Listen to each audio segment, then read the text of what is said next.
And good afternoon, everybody. We are back, and we're going to continue on. And as you can tell, it is now night here on Myst Island, and we're actually going to do something a bit different than usual. And this is one I'm actually going to explain to you guys, is that today is a reading day. Yes, we're actually going to spend time reading the books here on our shelf, so this is one for really just to appreciate where we're going to, and you can actually get a reason, logic, why things the way they are, because, well, it's just what it is. So, they're kind of more expressed out in diaries and all that kind of stuff, but if you want to skip this video, and, I mean, in the next video, I'm going to get drunk and, you know, go through the games just as I normally do with my playthrough games, which is with a glass of beer or a bottle of vodka, one of the two. Then you can just probably skip ahead to the next video if you really, really want to, but I would always recommend, you know, seeing everything that the game has to offer. And plus, you'll actually get to learn what the age's name is this one, but I'm probably definitely going to reference it in the future. So, without further ado, let's start reading. We've actually technically got 1, 2, 3, 4, 5 books, but we'll put that to the side right now because I've learned through details we don't have to deal with that one just yet. So it's like a bonus stage. So let's start with Channelwood.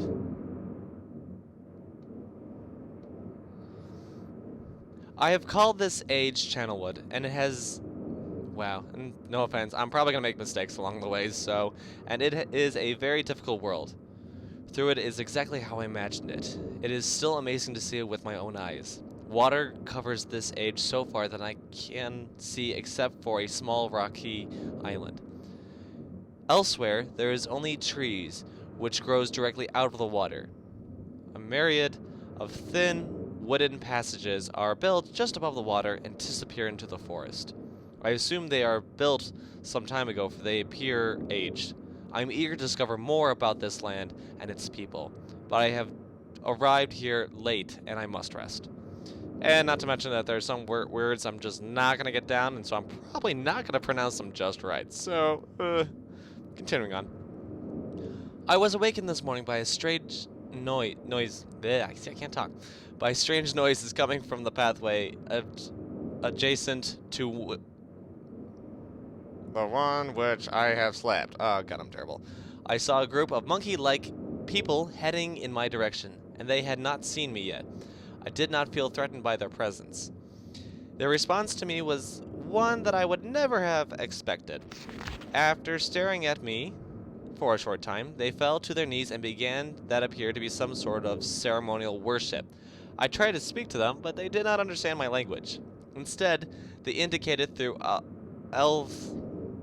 enthusiastic hand motion that I was to follow them. And this guy's handwriting is terrible in some words. I'm like, that end was not good.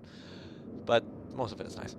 As we walked, I began to notice that the waters below us were changing color. Slowly, subtly, they would change from deep blue to muddy orange. Then the muddy orange to a beautiful clear. I was so intrigued by the water, I hardly noticed that we had arrived at a ladder.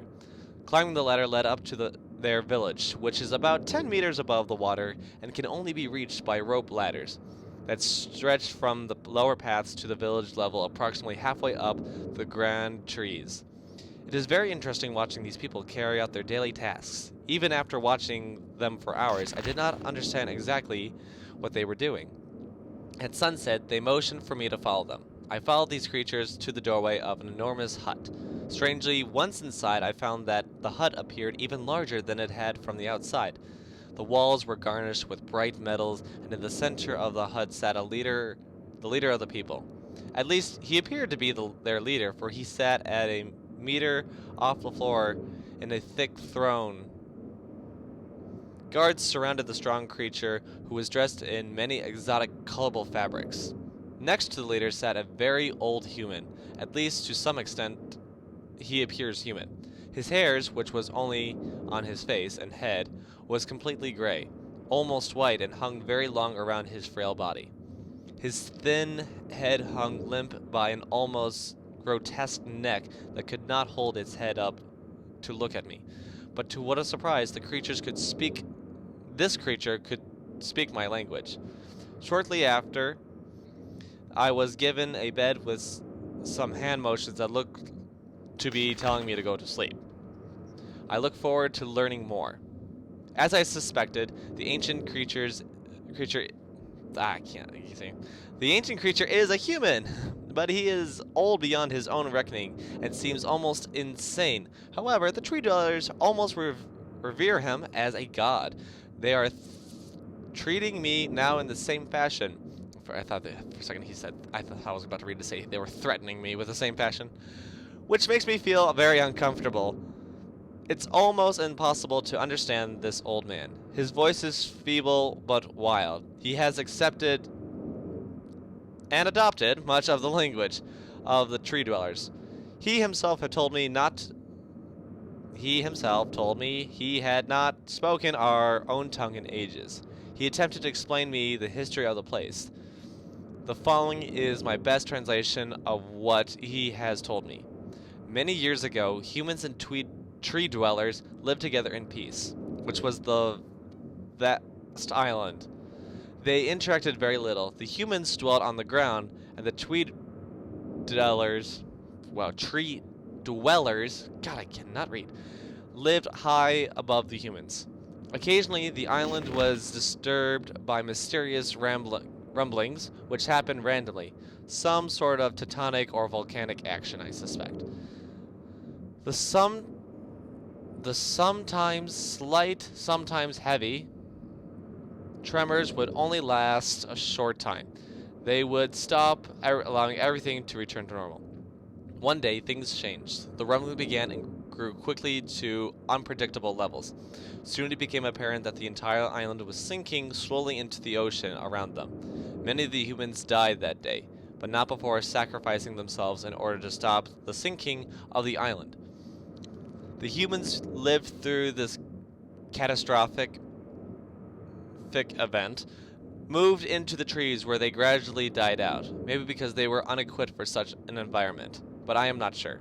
This is the story the old man communicated to me. Although many details are unclear in my mind, I am especially confused as to how the humans saved the island from completely sinking.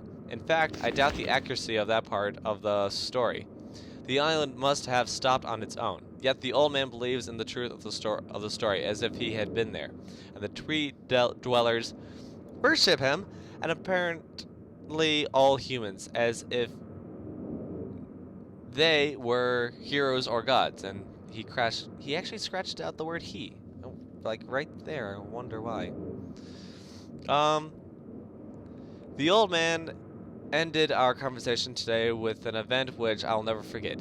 He had been gripping my hands tightly, murmuring something about rest and asleep. Then he said, "We have expected you to come sooner."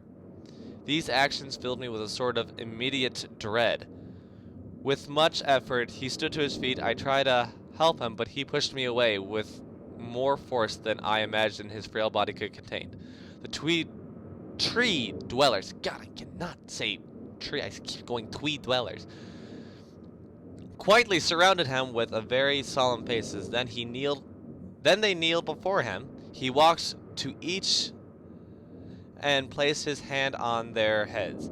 All the while he murmured words in which I did not understand. Finally he turned to me and smiled. Then he closed his eyes and walked out the door and off the narrow path high in the trees. The tree dwellers were silent, and they began a procession. I think it's procession. Down. Basically, they ascended down to the nearest rope ladder. And as I was just saying, I saw several of them pick up the body. He had fallen onto a lower level of the walkway and carried it away. He was laying down at the dead end of a short pier-like structure. With the use of some potion, one of the tree creatures lit the pier on fire, and I watched as the flames engulfed him. As this strange funeral proceeded, the waters around the pier changed to a dull green.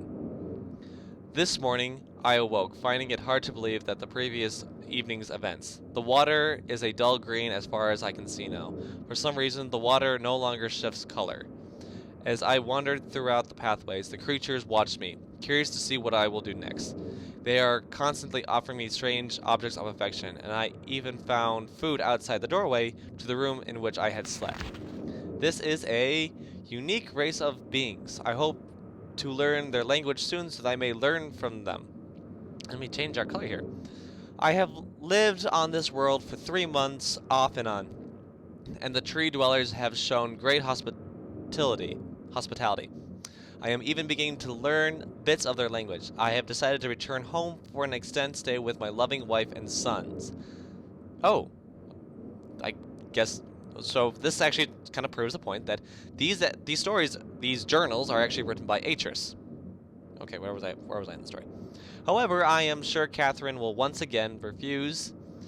I think this age would be a wonderful experience for all of them, and I at least look forward to how Cirrus and Akinar will react to its curious inhabitants.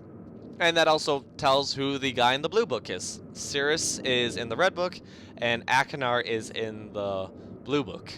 And I have to admit, those are very special names. I have never met somebody with the names Akinar. Catherine is staying behind as expected. My sons have returned with me, and they have enjoyed this age very much. They get along well with the tree dwellers and are picking up their language surprisingly fast. I have no little doubt that it will not be long until they can speak with the tree dwellers much better than myself. I am leaving tomorrow. I'm leaving tomorrow to check on the Osmonian age. Sirius had suggested that I allow him and his brothers to stay. Though the idea unsettles me, I know that the boys are growing up rapidly. The hospitality of these creatures is such that I could not think of no better place to leave them alone for a short while. So I will consent to their request. I warn the boys not to take advantage of the respect of the tree dwellers. God, I cannot say that word. Have for their ideas. They seem to understand my warning, and I have faith they will follow it. Much to my dismay, upon arriving in Everdunes, I learned that Pran and her people continue to be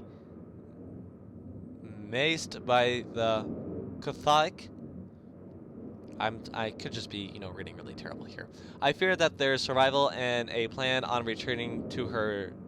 I fear for their survival and plan on returning to her shortly after checking on Cirrus and Akinar here.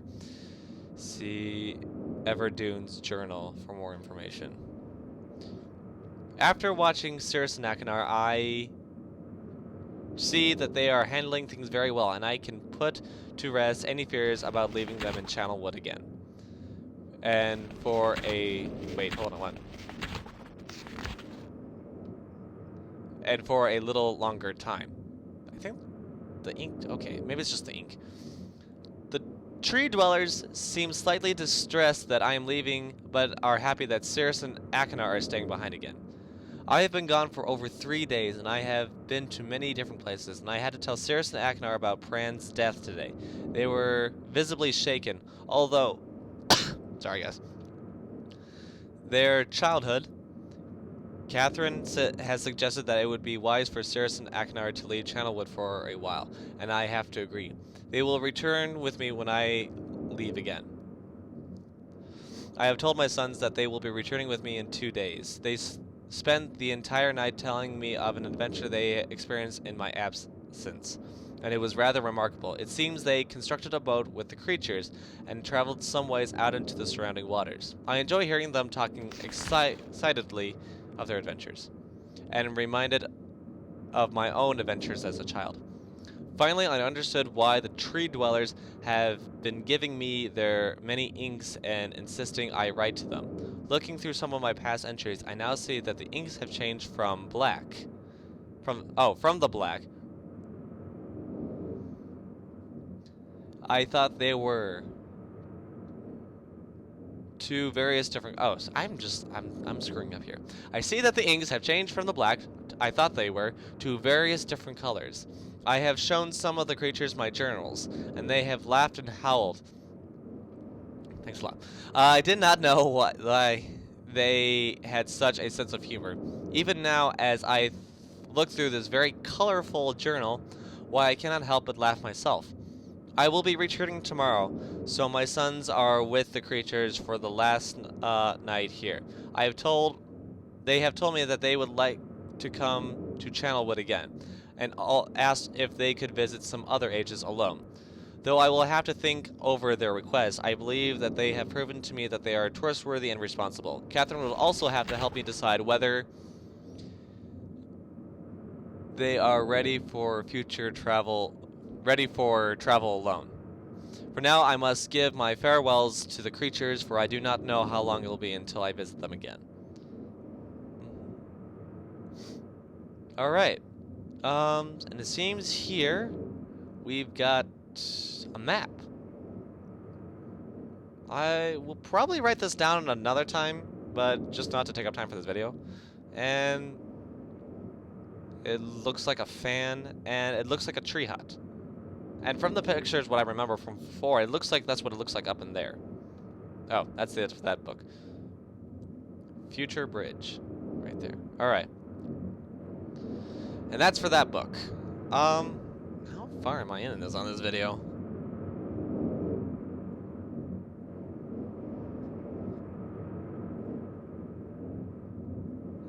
I don't know.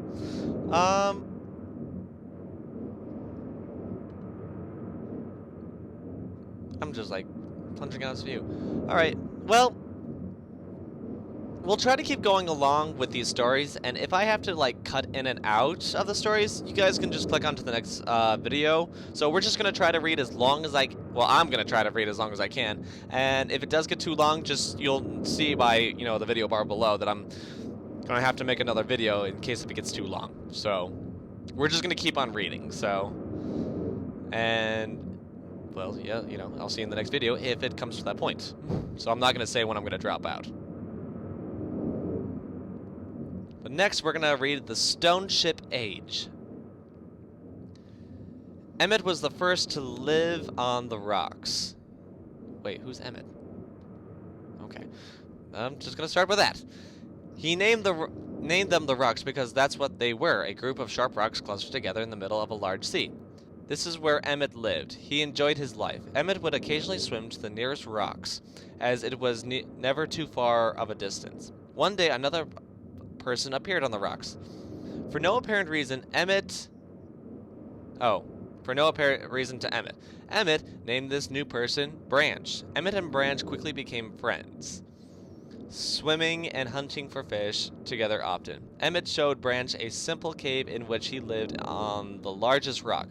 Soon, Branch discovered a place where he decided to live, also on the same large rock. The sun always shone brightly in their world, and the water was always dazzling clear, allowing them to see almost to the deepest ocean floor which surrounded them. That actually kind of sounds cool and terrifying. Maybe, with a lot of people swimming, if they could actually see what was below them, that might actually get some people afraid to swim in the ocean, but it might actually give some confidence boost thinking that, well, at least I know what's below me. Though the sun always shone, it was never too hot for the boys. A light breeze always came from the north and cooled the area down. One day, while Branch was swimming and having fun in the water, he noticed another boy swimming. Branch brought the new boy to Emmett and to find out what to call the new boy. Emmett said the boy should be called Will. Will was soon part of the group, and all three of the boys swam and enjoyed their perfect world. At least that is the story I was told when I arrived today on the island. Emmett, Branch, and Will are surprised to see me at first, but even before the night ended, they were all becoming good friends. Wait, we were all becoming good friends, not just them, it's just all of us, okay. Today, the second day on this newly created age, a strange thing happened. It was not strange to me, but that the three boys did not understand what was happening. While I relaxed underneath a large tree on one of the smaller rock islands, it began to rain. It was a nice rain that lasted for about an hour in the morning. I explained to the boys that the rain was not harmful, yet they obviously still feared it. Before going to sleep tonight, I told the boys that I would leave the following day. I told that while I was gone, I would make a surprising change in their world. They did not understand, not that I expected them to. I still do not fully understand what happened today. I was experimenting with the art, testing the limits of the rules as dictated by my father. I attempted to create a boat by writing it into the world. That always sounds kind of cool, I have to admit. I thought everything was planned correctly, yet somehow the boat became gripped by the rocks and broke in half. Although this test did not turn out as I hoped, I now have answers to a few of the answers to the few of the questions my father never answered.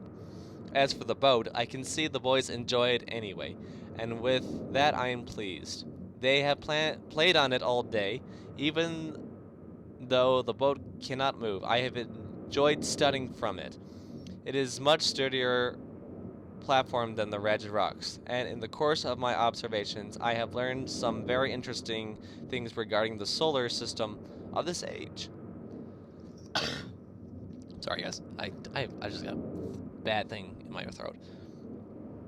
Submersible lamp.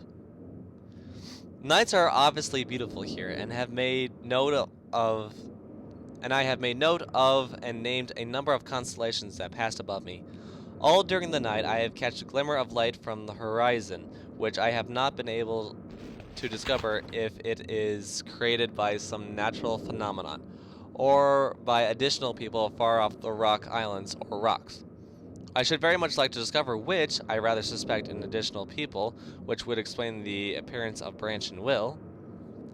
The rain today was slightly heavier than usual. Just when the boys were getting used to the light rain, a small storm arrived. They were frightened of the heavier rain, not to mention the thunder and lightning. If rain had never fallen here until recently, as the boys tell me, I would like to discover why it is falling now. Regardless, I have decided to return home for a short while. I also have been thinking some plans for a lighthouse that could help construct soon.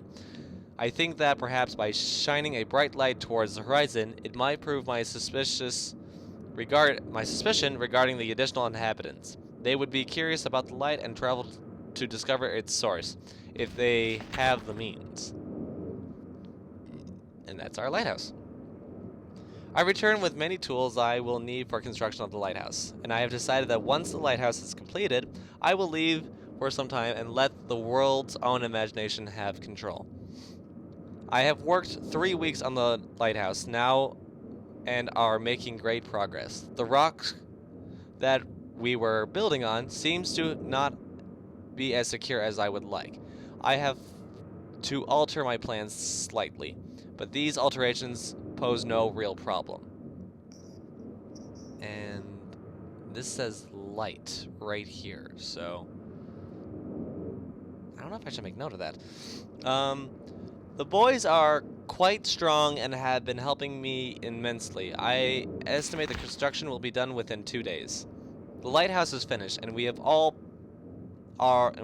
proud of our creation. The boys are amazed at the structure wrought from the rocks with their own hands. That evening we powered up the generator, much to the boys' dread at first, and shined a great light to the horizon for many hours.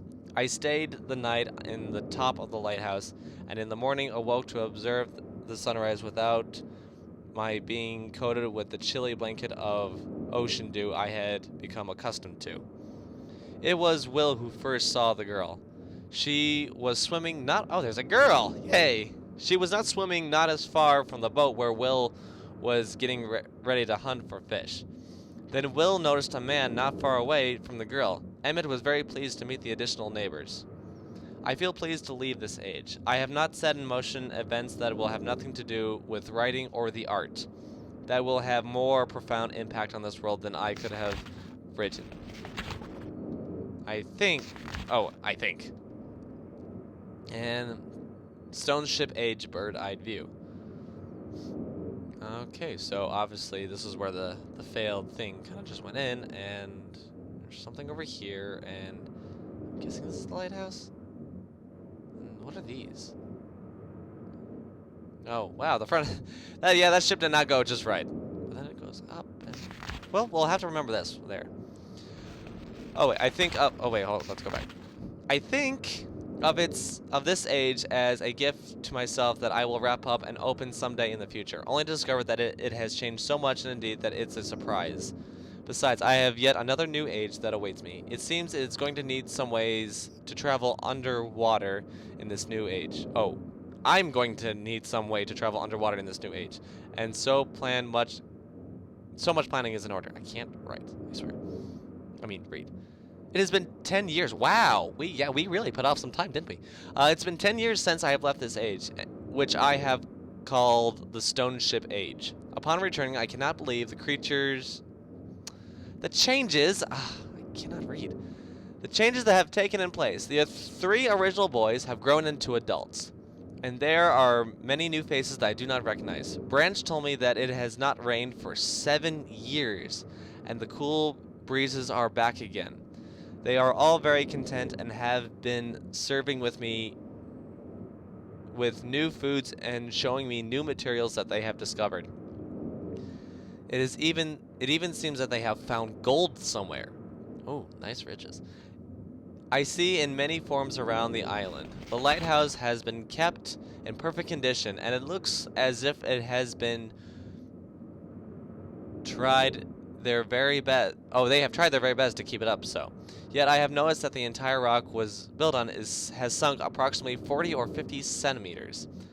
After a wonderful visit with my old friends, I wonder aloud with them what things will be like in another 10 years.